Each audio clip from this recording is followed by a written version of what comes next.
Shalom, selamat pagi. Selamat bertemu kembali dalam program kita membaca Alkitab setiap hari. Pagi hari ini kita masuk dalam episode 31 Maret. Saya selalu mengundang kita, mari kita ikutin terus pembacaan Alkitab kita.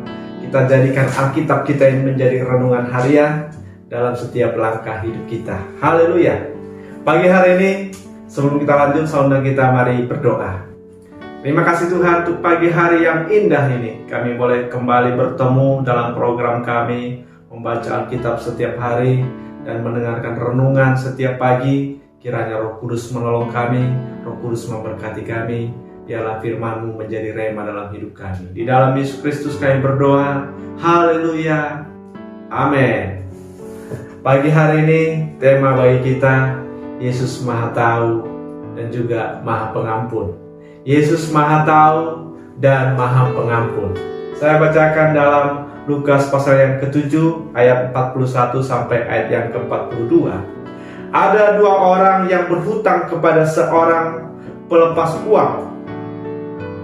Saya ulangi, ada dua orang yang berhutang kepada seseorang pelepas uang. Yang seorang berhutang 500 dinar, yang lain 50. Karena mereka tidak sanggup membayar, maka ia menghapus hutang kedua orang itu.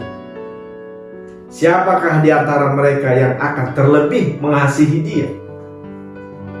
Siapakah di antara kedua orang itu yang terlebih mengasihi dia? Ini Yesus membuat suatu perumpamaan untuk menjawab polemik yang terjadi pada saat itu. Seorang Farisi mengundang Yesus untuk makan di rumahnya. Seorang Farisi ini adalah seorang pemimpin orang Yahudi, atau seorang pemuka orang Yahudi, atau seorang yang aktif. Dan dia adalah orang yang saleh. Dan dia juga menganggap dirinya sebagai orang yang saleh.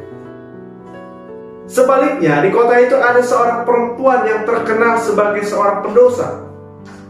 Ketika perempuan itu mendengar bahwa Yesus sedang makan di rumah orang Farisi itu, ia datang membawa sebuah buli-buli pualam berisi minyak wangi.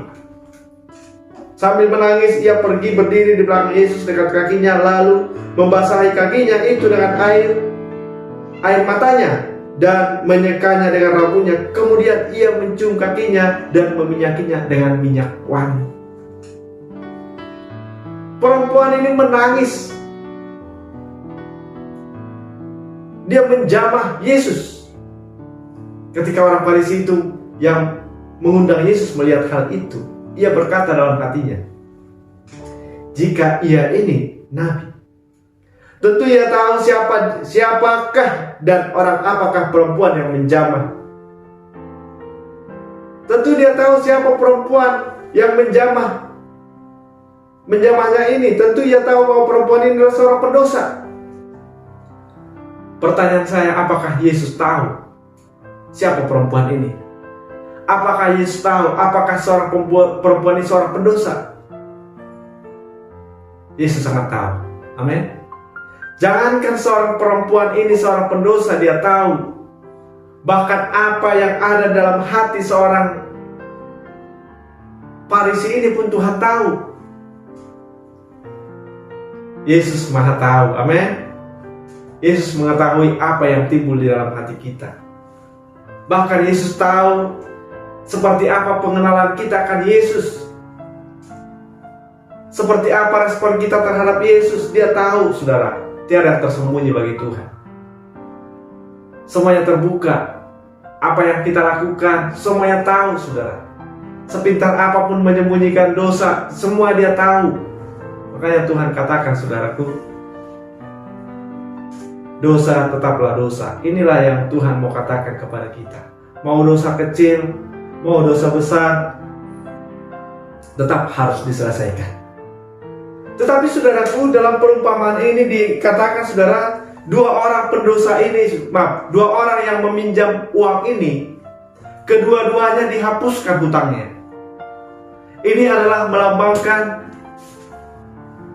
dosa yang besar maupun dosa yang kecil harus diselesaikan. Dan sebetulnya Tuhan sudah menyelesaikannya di kayu salib. Alkitab mengatakan Tuhan sudah membayar lunas segala hutang dosa kita. Dan Yesus bertanya kepada Petrus, Simon ya. Yesus bertanya kepada Simon, siapakah di antara mereka yang terlebih mengasihi dia? Siapakah di antara mereka yang terlebih mengasihi si pelepas uang itu? Tentu orang yang lebih banyak utangnya. Jadi ketika perempuan ini, saudaraku, seorang yang pendosa ini datang kepada Yesus, dia meminyaki kaki Yesus. Bahkan Yesus berkata kepada Simon, aku datang ke rumahmu untuk membasuh kaki pun kau tidak memberikan air, tidak membasuh kakiku. Tapi dia membasuh kakiku dengan air matanya, menyekanya dengan rambutnya. Itu kata Tuhan, saudaraku ya. Tetapi di hadapan Tuhan dosa tetap dosa dan harus diselesaikan. Dan juga selanjutnya dikatakan, lalu ia berkata ke perempuan itu, dosamu telah diampuni. Dan mereka yang duduk makan bersama dia berpikir dalam hati mereka, siapakah ia ini bisa mengampuni dosa? Siapakah dia ini yang bisa mengampuni dosa? Bukankah hanya Allah yang bisa mengampuni dosa? Saudaraku sekalian, ayat ini juga menyampaikan kepada kita bahwa Yesus adalah Allah sendiri. Maka dia berkuasa untuk mengampuni dosa. Tidak ada nabi, tidak ada seorang yang berkuasa, manusia yang berkuasa sekalipun yang bisa mengatakan, aku telah mengampuni dosa. Tetapi hanya Allah yang bisa mengampuni dosa. Yesus ingin mengatakan kepada kita bahwa Yesus adalah Allah sendiri. Amin. Dia Allah yang mengampuni dosa. Dan selanjutnya saudaraku, sekalipun kita lebih saleh dari orang lain, kita tidak punya kuasa untuk menghakimi orang lain. Seorang Farisi ini, saudara, dia merasa dia orang benar.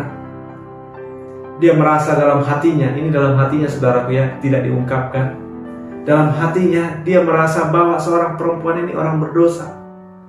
Kalau benarlah Yesus ini seorang nabi, kalau benarlah Yesus ini seorang yang kudus dari Tuhan, masa dia nggak tahu siapa itu perempuan? Itulah yang ada dalam hatinya. Tapi Yesus ingin mengatakan kepada kita, sekalipun kita orang yang saleh, sekalipun kita orang yang taat beribadah, kita tidak punya kuasa untuk menghakimi orang. Yakobus 4 ayat yang ke-12 mengatakan, hanya ada satu pembuat hukum dan hakim, yaitu dia yang berkuasa menyelamatkan dan membinasakan. Tetapi siapakah engkau sehingga engkau menghakimi sesamamu manusia? Siapakah engkau sehingga engkau menghakimi sesamamu manusia? Yesus ingin mengatakan itu kepada kita. Yesus Maha Tahu, tapi juga Yesus Maha Pengampun. Marilah kita datang kepada Tuhan dengan merendahkan hati, siapapun kita. Mau pendosa yang besar, mau pendosa yang kecil, biarlah kita selesaikan di kaki Tuhan. Amin. Kita datang merendahkan hati di hadapan Tuhan, dan Tuhan pasti mengampuni kita. Tuhan pasti melayakkan kita. Amin. Demikian renungan kita pagi hari ini. Tuhan memberkati. Kita berdoa. Terima kasih Tuhan untuk renungan pagi hari ini, untuk firman-Mu yang boleh kami dengarkan. Biarlah Roh Kudus yang menolong firman-Mu, memberkati firman-Mu. Dalam Yesus Kristus kami berdoa. Haleluya. Amin. Selamat pagi. Selamat beraktivitas. Tuhan Yesus memberkati kita. Shalom.